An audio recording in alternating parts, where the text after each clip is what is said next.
Pilipinas ay mayaman sa kasaysayan at kultura na naiwan ng mga Espanyol noong panahon ng pananakop. Isa sa mga patunay nito ay ang mga lumang istruktura na nagpapatunay sa kanilang presensya.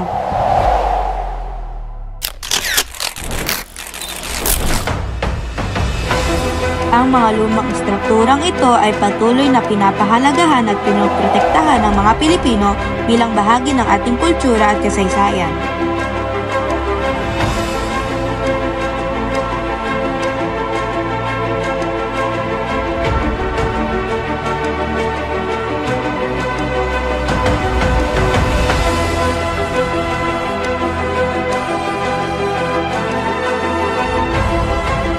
Halina, tuklasin natin sa lungsod ng Tayabas, Quezon Province, ang makasaysayang tulay na itinayo at naging bahagi ng buhay ng mga taong dito ay naninirahan. Ito ang kwento ng Puente de Malagonlong.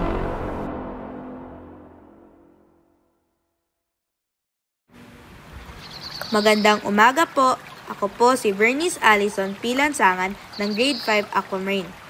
Samahan niyo po ako sa Tayabas, Quezon Province at alamin natin ang kwento ng Puente de Malagonlong o mas kilala sa tawag ng Malagonlong Bridge.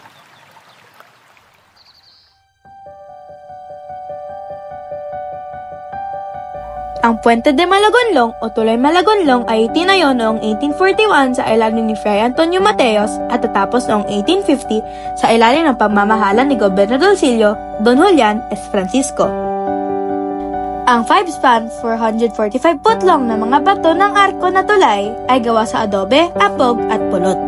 Ang daanan naman na may 6 na metrong lapad na may 6 na balkonahe para sa mga manlalakad at ang arko naman ay may iba't ibang lapad na ang una ay may sukat na 36 foot long na lapad at 18 foot long naman ang ikalimang arko. Kasalukuyang hindi na ito ginagamit pa sa mga sasakyan at isa na lamang atraksyon sa mga turista at panlalakad ng tulay. Ayon sa kwentong matatanda, may isang misteryosong figura na tumulong sa mga manggagawa upang matapos ang tulay at ang pangalan nito ay nagmula sa isang magandang babae na kilala sa kabutihan at kagandahang loob. Noong 2011, ito ay idineklara bilang isang pambansang kayamanan ng kultura sa ilalim ng Historic Bridges of Tayabas at patuloy na pinapanatili ng pamahalaan ng lungsod ng Tayabas kasama ang iba pang mga tulay mula sa panahon ng kolonyal ng Espanya. Panatilihin at ingatan natin ang pamanang ganito ng ating mga ninuno sa pamamagitan ng hindi pagkakalat, pagvandal, pagsira ng mga bahagi o pagtira sa mga ito. Ang may papayo ko sa mga kabataang tulad ko ay bigyang respeto at sundin ang mga batas at ordinansa na ginawa ng pamahalaan tungkol sa pangangalaga at pananatili ng mga ito. Muli, ako po si Bernice Allison Pilansangan at ito po ang Malagonlong Bridge.